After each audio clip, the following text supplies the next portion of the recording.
And welcome everyone. God, doesn't that feel Christmassy, that introduction? Holy God, why are we doing an Advent? Bug it up already. Yes, I'm leaving that in. It's not Introduction? coming out. It's not coming out. Yeah, I'm just going to go with it. I'm going with it. Why are we doing the Christmas thing on the eve of we're going to Right. have to re-record Welcome to the Christmas special. Yes! So we all get to Christmas see special. Miles make an ass of himself in the intro. That is my treat to you guys. Yeah. And Miles, basically, what are we going to go through today? So today we're going to be going over the Advent calendar that's coming every single year. This is the reason why I'm so discombobulated and tired and worn out. Every single year I put myself through this, and every single year I tell myself, not again, never again. This is crazy, crazy, crazy, crazy. But yes, this year we go through the madness again of the Advent calendar, and we'll be previewing a couple of the manufacturers, a couple of the contributors to that. Max, I believe you're going to be detailing an Inquisitor game you had over the weekend. I am, well, an Inquisitor campaign. The start of Inquisitor on the channel, which was good, was really good, but we'll get into that in a sec. And also a Siege game of the old world. Oh, yeah. Oh, okay. Yeah. Okay. The main topic of discussion in today's issue, I got that right, is top 5 stocking fillers or top 5 presents to give your loved one or yourself this Christmas. And it's ranged from small little things you can pick up for a couple of quid on Amazon or in your local market, like they sell these things, to one ridiculous big ticket item that I haven't shared with Max yet. I'm not sure whether he shared with me yet. But yeah, one big, ridiculous big ticket item, because Santa always brings you one big gift, and a lot of little ones. And let's join in the fun. Let's join in the festivities. Put your top 5 below in the comments. To keep on with the festive festivities. Let's go with that. The Advent calendar. Every year, every goddamn year. I'm not doing it again. No, not doing it again. I'll start squirreling things away. But this year we've been unbelievably fortunate. We've been so lucky. I've talked to usual contributors, Lost Like Creative, Phoenix Miniatures, Liam over at Phoenix Miniatures. But I've chanced my arm a little bit, and I've reached out to a couple of other friends in the industry, and the response has just been ludicrous. We're packed to the seams. This is the first year ever we've actually got too much content. We've got more content than we have days right up to Christmas. Bonkers. I mean, some of the people contributing, Phoenix Miniature Art, again, we have Bolter. Can't wait for you guys to see what he's entered. But Bolter again, we have Dark Gods 3D Barefoot Miniatures. Who's that?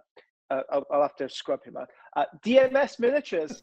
DMS Miniatures has contributed something, and it's not. So when I contact people, I say, if you've got anything in your back catalog, like a helmet, something small, it's an Advent calendar. You open up small bit of chocolate. But DMS has made a brand new miniature just for the Patreon, just for the Advent calendar. Bolter Yugend has made something specifically that all patrons can enjoy. They could download it. Everyone can enjoy this. And we've also had, who else can I declare? Yeah, Galeri Airbrush have contributed a couple of bits and pieces. Redcrust Games, God almighty. What they've contributed is going to blow you away. I couldn't believe it when they sent it. We have contributors like Versatile Terrain, the guys who make the realistic Rust stuff. They're giving, I can't say. Journeyman Miniatures, first-time contributor. God, I could spend the rest of the episode just going through contributors for this. If I haven't mentioned your name, or you will be heavily mentioned on social media and through Patreon. But you can. How do you get in on this? You sign up to the Patreon for $15. That's less than a normal Advent calendar will cost you. And the great thing is, you can actually gift it to someone else. So even if you don't care about any of this stuff, I don't know why you're watching this. If you're not involved in the hobby, if you're a significant other spouse, if you're looking for that perfect gift, $15 gets you access to all this stuff. I know if you've been on the fence, you've been thinking, just give it a try for 1 month, because you not only get the Advent calendar and everything in it for that 1 month, You also get our previous back catalogue of everything. You can wallow in it like a Christmas swine this year. How about that? How about that for us? And that's my sales pitch for the advent calendar. I don't have to sell it any more than that. The contributions have been ludicrous this year. Yeah. Well, as you said, I have contributed something. So I'm finally in it. I'm finally in it. I've got all of that Miles fame. I've got all the little legend Miles fame in there, which is obviously amongst some real industry greats. A couple of other people I have mentioned. Who are the guys who make the bases? Oh God, I'm so brain dead. Bases. Unreal Wargaming. Oh, I can't believe I forgot. Reconquered Designs. Reconquered Designs is actually contributing a free. Well, it's be a miniature for the Patreon, but come Christmas Day, look out! Come Christmas Day, it's going to be. Reconquers are amazing as well. It's going to be a nice big fat turkey this Christmas. Nobody's starving. Yeah, he's why. I don't know why people have contributed the way they have this year, but I'm very, very thankful. Yeah. So that'll be a surprise for everyone. Are you releasing them one a day every day, obviously, like an advent calendar? One a day. Yeah, like an ad. So you wake up in the morning, 9 o'clock every morning. During the course of December, you will get something, either a tutorial, an SDL, a giveaway, a guest contributor coming on and talking through something. Every single day, you are going to be, and they're not like little advent sweets either. This is like a full-on present every single day be giving you. I hope give it a try. $15, you'll spend it, you won't even think about it. But okay, apart from like to my own home, our contributors, you have no idea how much difference it makes spending something with them. Just a little bit, tiny little bit makes a huge difference. So never mind Amazon or Black Friday nonsense. Don't contribute to the machine.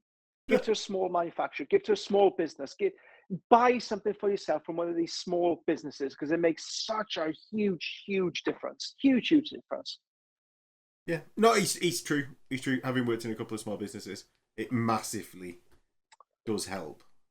So there was an advert a couple of years ago that somebody bought something from an Etsy shop, and when the woman got the gift, the saying like, "Oh yes, I could buy my daughter ballet shoes now." So that's what I'm going to do. Anybody who signs up, I'm going to buy ballet shoes for my boys, and they can beat the hell out of me with them. Exactly what they want. Exactly what they wanted. Yeah. My boy wants a drone this year. A drone? My 6-year-old wants a drone. Yeah. What sort of, are we talking like a big drone, or are we talking like you should like sidestep him and like get him one of them like ripcord helicopters and be like, too smart. He's seen on YouTube. I asked him like, why are you so obsessed by why do you want it? To spy on people. To spy on people. To spy. I mean, he's honest. Yeah. I suppose. Yeah. Hopefully, it doesn't turn out like an episode of South Park, and he's looking through the neighbour's window. But maybe night vision goggles, and then work up to a drone if you don't want to trust him with a drone. Yeah, maybe. I mean, this is the kind of conversation you look back on and you say we should have seen the signs. Yeah, well, I'm sure they were already stacked up high. So what's one more like ignoring of the facts? What's one more hit? Yes. Yeah. This Christmas, treat yourself. $15, Little Legend Patreon. Max. Yeah. You've played the game of, games plural of Inquisitor. Fill us in. Yeah, so basically, in like my gaming group, we've not really done any RPGs, but we're more of a wargaming group. Like, you know, like exclusively wargaming. But thought a good one to start with would be one on the bucket list as well. So like 28 mil scale Inquisitor, but like with the actual Inquisitor rules rather than different rules. So I just wanted to gush about actually how good that game was and how good the artwork in the book is. So Yeah. we played like 3 games across 2 days. Henry GM'd it, Hobby Butterflies, and it was just an incredible experience. And it's one that I think, like, with our show being more focused around doing random crap, that this is one that I sort of think a lot of people get put off, and I'd been put off for a while. I was sort of like worried about, like, how am I going to film it? Is it going to be so different than a normal game? It's going to be different to play than a normal game. And actually, it's one that I think everyone should tick off their bucket list. Make a New Year's resolution, though that we're a month in advance. And I suppose New Year's resolutions never get done, right? So, no. Yeah, I think it's genuinely one that people should give a go. It's not nearly as crunchy, or it is crunchy, but it's not nearly as unmanageable as people seem to make out, was my experience. No, so from the outside looking in, yeah, it does feel like it's something you need to study up on before you play. Yeah. Well, it is a little bit, but like anything, you've got to read a rule book. I'd say if you can play Heresy, you can play Inquisitor, because the complexity is in a different place. Yes, you've got to, like, remember that you've moved, but if you just get a quick sheet, it's not actually that long. Like, I know you, like, I asked you if you wanted to come play Inquisitor with us, and you was like, didn't end up having the time, was slightly concerned about the rules. So, yeah, like, do you know, in that you don't play that often, but it's definitely one that I don't think people should be put off playing, and should definitely look into to play for themselves. And it's very narrative based. So what was the narrative of your event?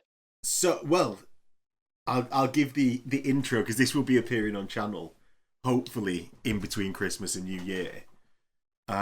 If I can get all the sections voiced and all edited to the particular degree that I want.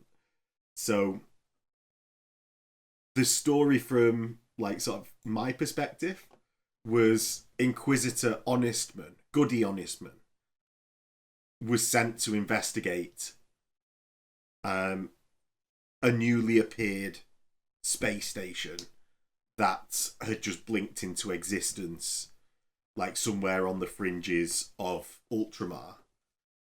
We was playing like pre-Schism 40k, like sort of when, as if like when Inquisitor was set. So it's not like Gulliman isn't the High Lord, but just so we didn't have to worry about what was actually going on. That's the high point of 40k. Yeah, around that time period. Yeah. So that's an episode in of itself. When was 40k good? Or when was 40k great? Well, it can be great again, Miles. We just need to start a popular movement. And yeah, so Inquisitor Goodyman, or Honest Goodyman, Goody Honestman, depending on which pseudonym she's using at the time. Mainly because I can never get the name right. Goes to investigate the station, and is immediately hailed by Inquisitor Fescue, and their warband. And then the first game will pick up as basically they start investigate the station and make contact with the other Inquisitor's retinue. And it's something that, it's just a really interesting game system to play games in. And it's sort of inspired a lot of narrative thought in my head that then I've started thinking along the lines of in games of the old world as well now. So we played Inquisitor over the weekend. We're recording this on a Tuesday. Yesterday, I played a siege game of Warhammer. And it's actually just with the love of Inquisitor's, like, roleplay elements. Yeah. We're going to start like a looser narrative for the old world. Obviously, it's not as hard narrative as Inquisitor, but it's something that has sparked off. We're going to start a campaign in the old world, actually get it done, and having castles, which will be on channel as well. I've already got a siege game on channel, but all of it will be on channel. Hopefully the year of narrative is 2025. Hopefully. So whenever I've seen one of your battle reports. I've kind of tuned out when you've been talking about the individual roles. And I always tend to like zone back in when like the story is being explained. Yeah. So yeah, hopefully, like definitely, I think that's a positive shift. Yeah, so I'm not going to be cutting out the roles, so you'll still have to tune those out, because that's one that a surprising amount of people want to see. Like I was surprised at the actual amount of people that want to see the specific roles, even in say like Necromunda and Mordheim, those exploration bits, the character death bits, even like doing just filming a sheet of paper and the dice as you roll, like what happens to characters and things like that. People are really into, but it would just be it's different strokes for different folks, right? Some people might tune out with the narrative aspects, and you can't please absolutely everyone. But if you could make a greater effort to please specifically me in your battle reports, that'd be great. Yeah, I'll give it a go. I'll give it a go. And no one else. Yeah, I'll give it a go. I put you up on big screen so that I'm in the small corner while you say that, just to please you a little bit more, because I know you really want to be on that central screen. Max, I've just realised. So when I was giving my spiel for the advent calendar, I was on the wrong mic source. Oh no! So I'm going to sound terrible in that. It's all right. He's not much of an improvement anyway. Happy Christmas. Great. Okay, that's reassuring. Edit it in post. Edit it in post. Get it in post. Get it in post. That savior of all. In post. Yeah. You could edit that, right? Yeah. Can, will, different things. But Miles, that's both of our monologues, because we were both desperate to talk about those things. Shall we get into like the main segment of the show? Stocking fillers. Let's see your tangerines. Well, that's it. But also, we've got the mini game of one-upmanship across each other, because I like the tray. I think is the premier. I'm the greater hobby hipster. Yeah, let's play this game again. Well, I've even got my hair long enough to be in a man bun again. So I'm getting there. Right, we're gonna start on the first one. Okay. It's your Chimera Paints. Yeah. Drum roll, please. Brrr. Yes, Chimera Paints. This is one of my recommendations. Why Chimera Paints? Okay. They are a series of pure pigment paints. Just buy the starter set. You don't need it. The problem with the set is that it doesn't come with a good turquoise. So if you want to buy, you can mix it up. It's kind of the point of the set. But if you just want a ready-made turquoise, they do sell individuals. But if you just buy in one set, buy the first set that they have. It comes with a great black, white, range of colors. Why this set and no others? So I've recently been using a lot of Vallejo paints recently. Love Scale 75. I like the MIG stuff. It's Games Workshop, always a solid choice. But no matter what brand you have, no matter how many hundreds of paints you already own, like if you're a war game, what are those paints called? The Fanatic paints? You're the painter. You're the painter. War gaming Fanatic paints, I think they're called by some company. No matter what paint company you support, you can get a set of Chimera paints, and it will be the backbone of your entire process. So whenever you come to paint, if you need a good black, bang, it's there. Need a good white, bang, it's there. Need a good magenta, bang, and etc.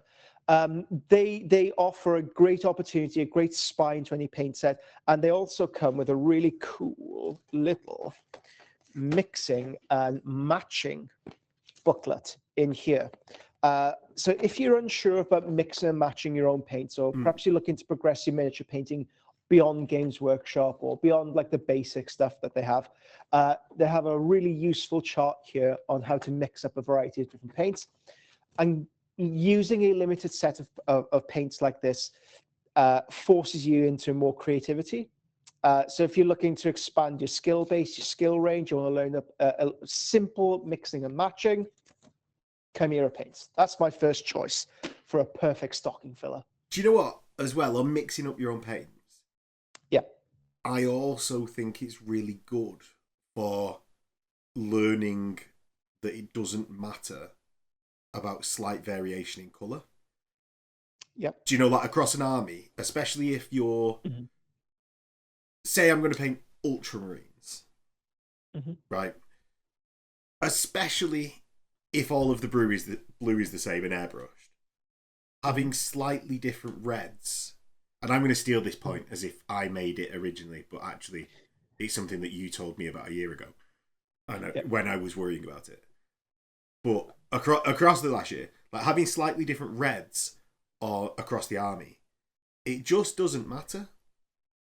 Like, and it's learning to get that internal model coherence and having baselines across all of the models that will tie the army together anyway, I think is actually a really eye-opening thing as like a painting experience. And just your ability to adapt on the fly, save models from defeat in the painting process, save yourself from defeat, I suppose. But I think like the actual mixing of colours really helps with that. And they teach you better colour selection as well. So if you come to paint the exhausts on an assault marine, what colour do I do them? Well, simple colour mixing and matching and learning how colours interact with each other will give you I guess it gives you a greater vocabulary to express yourself. Someone studied English, right? Yeah, somebody's using an English degree. Yeah. Vocabulary. That's too many syllables in that word for me.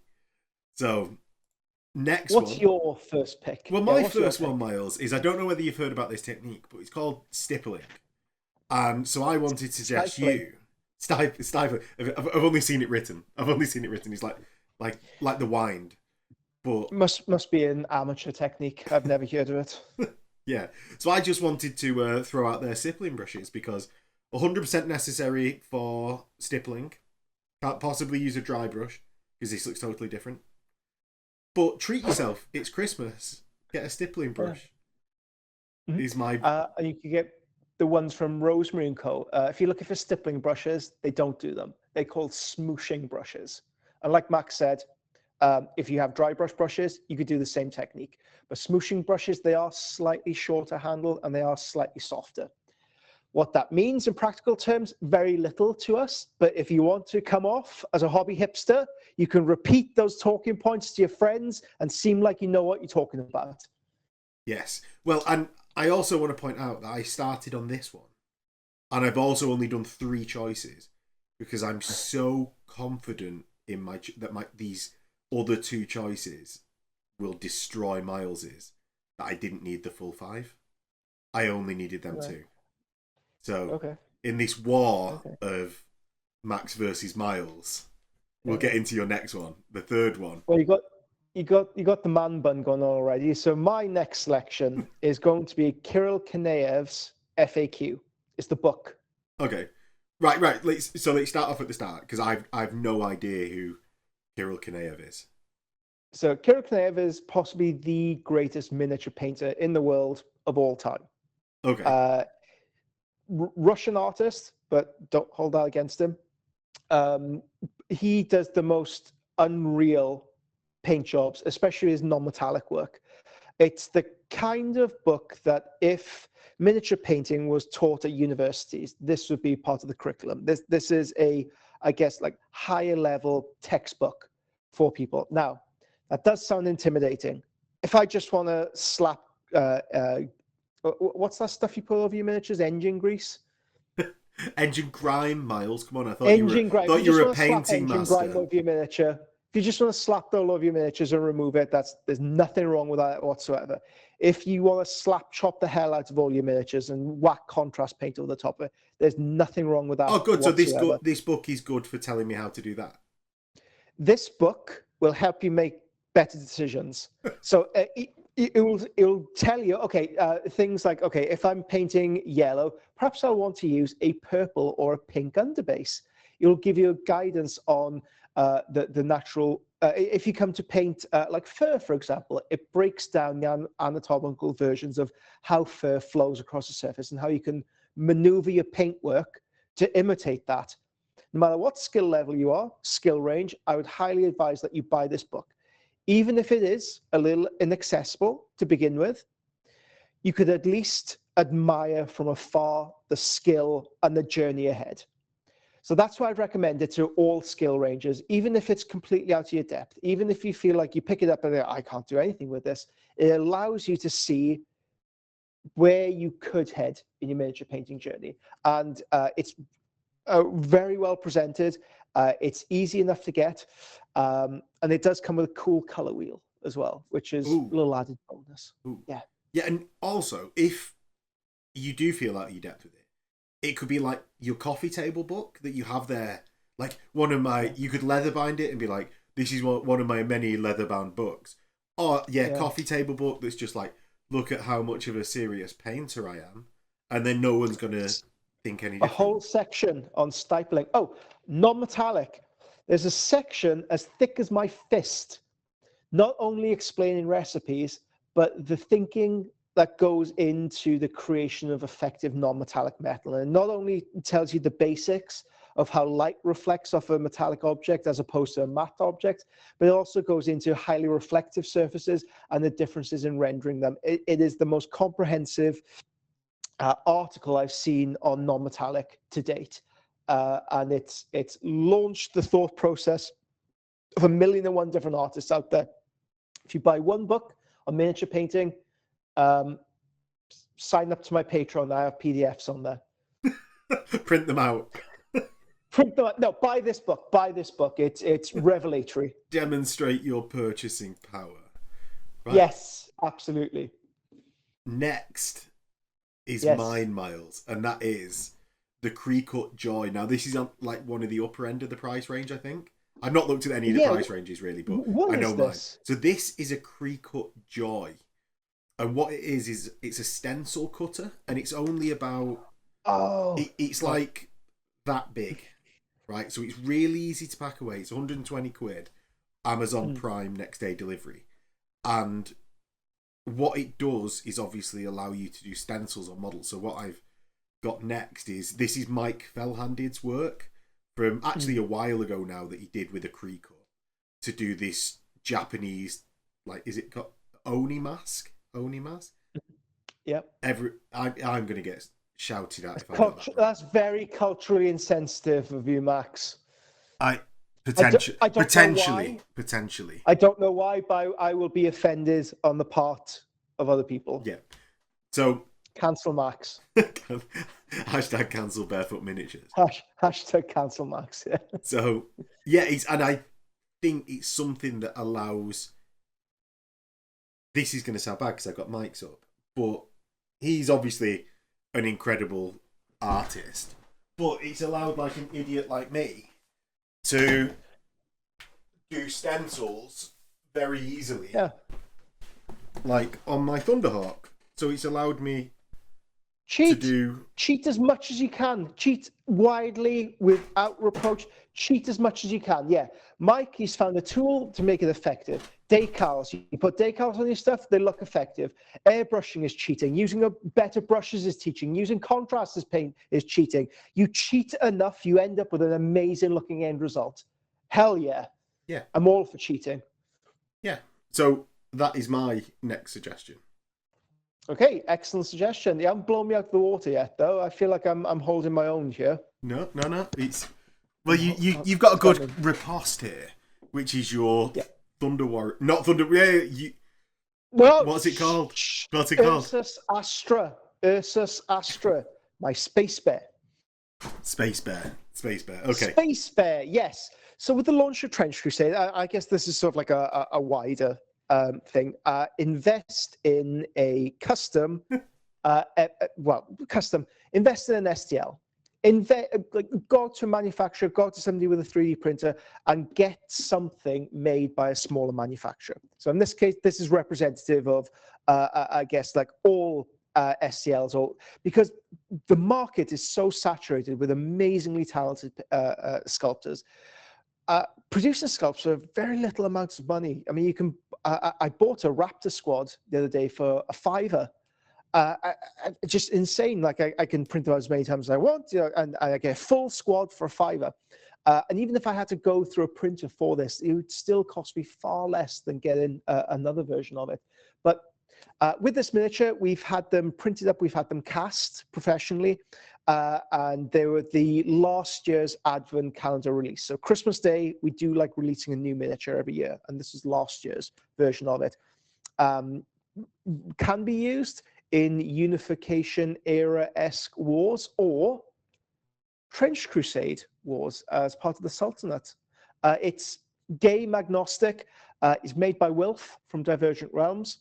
If you don't like this miniature, have a look at his other cult stuff. You'll find something in there you will really, really like. But this is representative of a whole slew of a emerging generation of artists that you should go out and support. So go out, get yourself an STL, and get it printed. Or do you know what? Do you know what? I was just gonna be like, promoting yourself, rubbish. But you've managed to flip it on its head there. You've done well. Yeah, I managed to take the pill, wrap it in cheese, and a little bit of ham, and then feed it to you. That's what I did there. Because I can't be like, no, fuck all the small creators. Because you've done well. I know exactly you get what back I'm doing. into the lead, I think, with that one. Yeah. Oh, next it's you again with an airbrush. With an airbrush, yes. I don't want to recommend a huge expensive airbrush like the Iwata. What's the one I use? Iwata CMC. This is possibly the best airbrush in the world, but it does cost like 500 quid. Yeah. Big investment. So if you're just looking for, I mean, with the Galeri range, they're a really nice secondary airbrush to run. But great airbrush to run as a primary if you're just getting into airbrushing for the first time and you're looking for an inexpensive way into this. They do advertise themselves as a premium airbrush, Chinese made, and they're making inroads absolutely everywhere. Now they are very big in Gunpla circles, but you're seeing their products more and more in the West now. Inexpensive, efficient, great buy for the money that you spend on it. And if you are running an expensive ass airbrush like me, it makes a phenomenal secondary airbrush as well. And it's a nice little stocking filler as well. It's not going to burst the bank at all. Yeah. And you can run all your crap through it if you've got an airbrush already. Workhorse. There you go. Right. Yeah, run all your streaking grime through. No, I'll just do that with it. I'll just buy a new airbrush every 6 months. It's fine. It's fine. Buy a Galeri every 6 months. There you go. Right. You've got your Fantasy Figures International magazine. Yes. I would highly recommend a subscription to this. And they start, when I looked at this, they started something like £27 for the entire year. That's a monthly, in-hand, physical fancy miniatures book.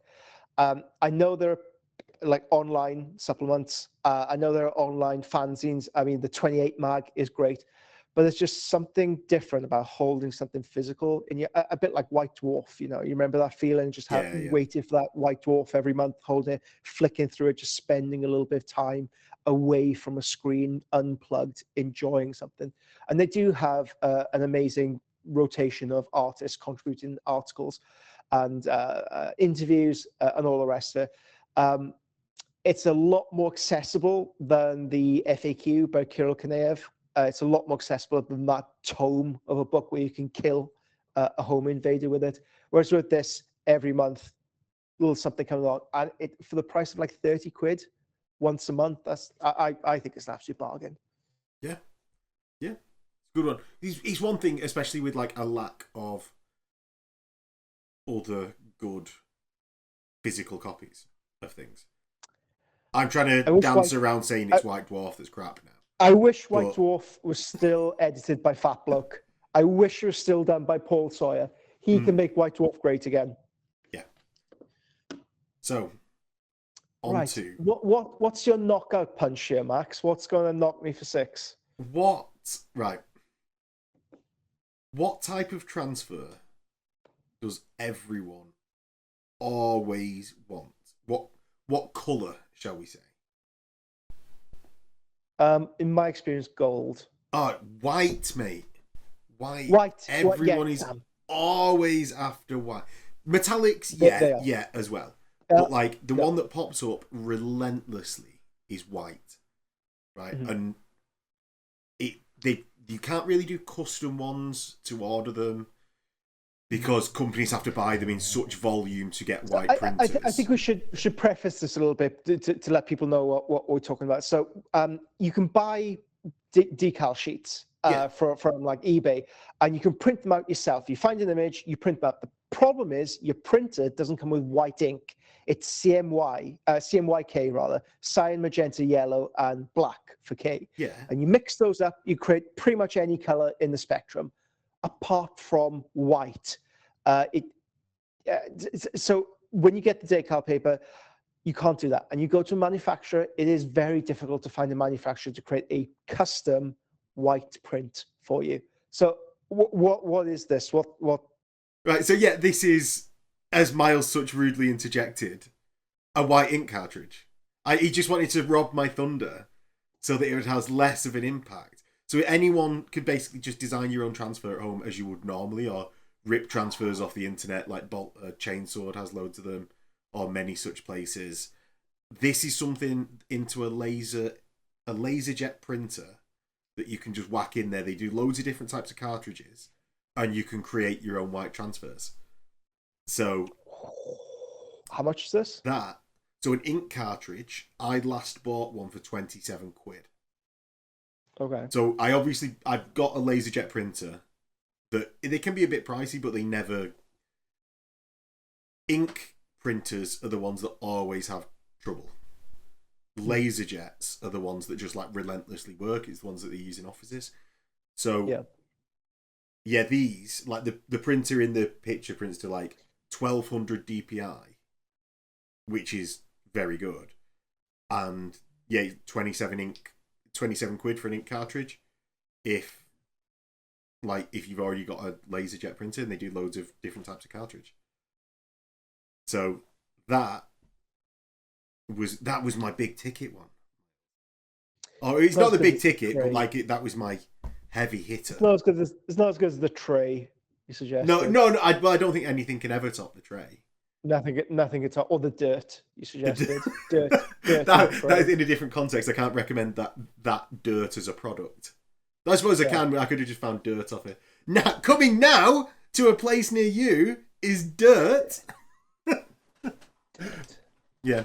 Okay. But no, the ability to do conversation. Before we start this conversation, Max and I were talking, okay, we need one big ticket item. We're not going to reveal it to each other.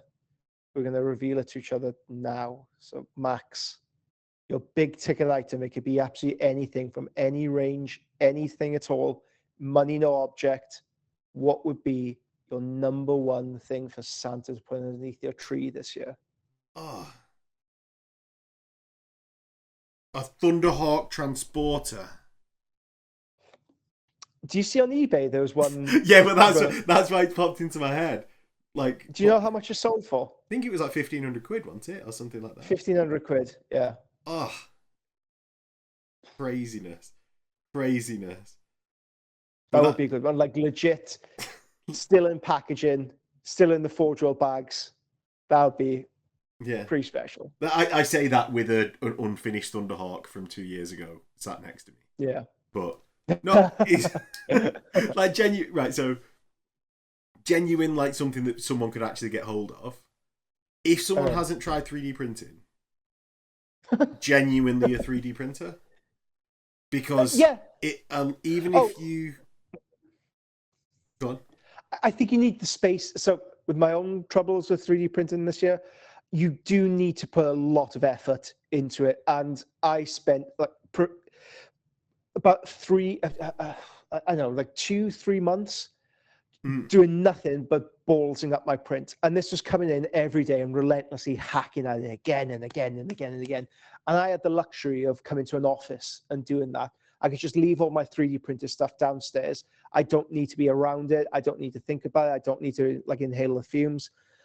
If you do have the space for it and you have that bloody minded determination to set it up, yes, give 3D printing a try.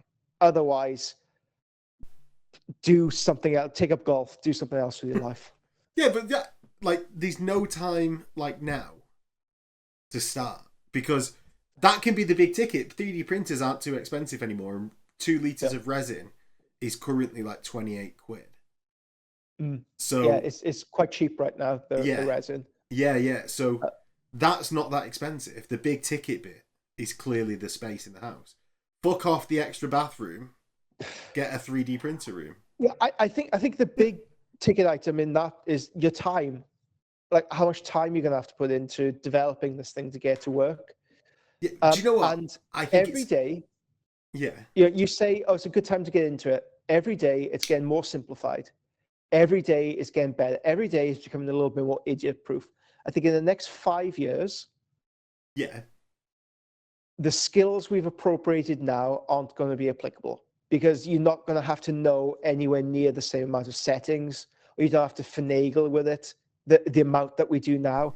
I think it's going to be a lot more plug in and play. Everyone mark this date. Mark 5 this years. date. To the day, 5 years. I'm going to put it in my calendar as soon as we get off this call. Miles' 3D printing won't even be a slight ball ache. Nope. You're going to just get a file off Napster, and then... Well, you reckon it's going to be like Star Trek? Like, press it, replicator. It'd be that easy. It just magics it out. I wonder... I'm less confident making this prediction, but in 5 years, 3D printable food. So you just put like protein. Have you not already seen that? That's already a thing. It just looks terrible. Oh, there you go. It just looks horrendous. Part of my prediction has come true. Then within 5 years, we're going to get 3D printable food. Yes. Yeah. Now is within 5 years. Yeah. Yeah. So okay, cool. Part what is yours? My big ticket item. Okay. There's one that's slightly unrealistic. One is to get Wilf from Divergent Realms to make me an Abaddon, a custom Abaddon for my Black Legion project, but sculpt him in the same vein as the Horus from the Adrian Smith art. Yeah.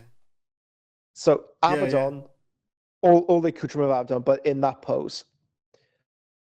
That would be sort of like a perfect Christmas gift for me, like big ticket, something that I can't readily go out and buy, something that I can't just whack on the business, something that I just haven't got already. Yeah. But beyond that, for something that's again slightly more realistic, because I'm sure if I badged him enough, he'd do it for me. But I'd really have to work him for it. If I could just go and buy something tomorrow, it would be the old Abaddon bust, the huge one by Simon Egan that Forge World did. I would just love a copy of that to paint up like that big, angry, screaming dude. Yeah. No, that's an incredible bust as well. It's so good. So a student of mine had one, and we painted it together, and every call I just seethed because I didn't have this access to the sculpt. Yeah, that would be, that's part of the bucket list I'm trying to hit off before I die. So I can gather all these materials, and my kids can just give it away when I die at a boot sale. Do you know what? If any, well, that's it. That's the fear, isn't it? That you get hit by a car tomorrow, and then the missus all and the black your kid books go to a charity shop. Yeah, for like a 15 quid a pop. Yeah. Can I be written into your will, please, so that I can at least... it can go to a good home rather than a random home. Come on. Like... You're selling off my children's inheritance. Yeah, Jesus Christ. No, do you know what? I reckon that bust is achievable as well, because with advances in 3D printing, within the next 5 years... Just 3D print it. Yeah, just 3D print it. Scale it up, man. It's all good. Just 3D print it. Yeah, you can take you can take designs directly from your mind. You can think them, and somewhere in the world it will be printed out. That's coming. No, but then I'm going to have like Elon Musk robot chip in my brain, and I definitely don't trust that. I wouldn't mind that. I mean, are you going to get one of Elon Musk robo chips when that happens? I'm going to get an Elon Musk robot. Absolutely. Really? I'm too much of a Luddite. I'm too much of a Luddite. And you know exactly what modifications I'll be doing to it. Everyone out there knows. We don't have to say that we loud. don't have to say it. If you know what it is, please do leave it in this comments on this incredible Christmas episode. Christmas episode. Christmas is all about the purchasing power. This is the start of Christmas. Never mind watching Die Hard, watching the Hobby Hammer episodes. That's the real start of Christmas. Max, can you edit some snowflakes in here? Yes. No. Yes. I'll keep doing this. Keep doing it so I know where to place them. Snow, like around here, like a snowman, maybe a Santa. Put me in a Santa hat. Yes, that was our Hobby Hammer special. Introduction to Christmas. Welcome to Christmas. Welcome to the Advent calendar. Next episode, we'll be diving in. We've actually planned this ahead. We'll be diving into Trench Crusade. We'll be diving into a Trench Crusade faction. So we cannot wait to bring you that. After that, I am hoping to talk Max into a drunken Hobby Hammer special to round out the end of the year. But I'll keep working on him for that. I'll keep working on him. Last time I got drunk on camera, I got drunk enough that I could. It was at the Heresy Telethon, and I couldn't. I got so drunk, I lost the ability to open a book. Wow. And with that, we'll leave everyone. Yeah. Think about Merry that. Christmas. Ho, ho, ho.